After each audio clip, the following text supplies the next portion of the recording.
কি গো, কি কাটছো? এই তো শখের মানুষকে বিয়ে করেছি, তার জন্য তো এখন চিংড়ি মাছ কাটছি। ও নাইস। বেশি চিংড়িটা দিয়ে একটু, কিন্তু এ তো চিংড়ি তো সেইভাবে খাও, তোমাদের তো যেরকম খুশি করে দিলেই হয়ে যায়। আমি আবার চিংড়ি খেতে পারি না। হুম।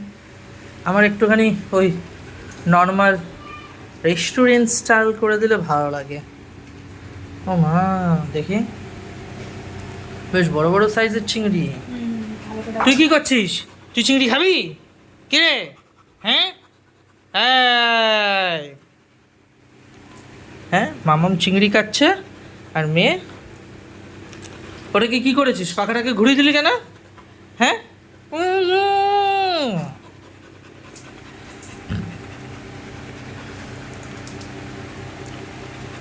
ও নাইস। হ্যাঁ তো, কাটবো যাচ্ছে দাঁড়াও। দেখাবার জন্য।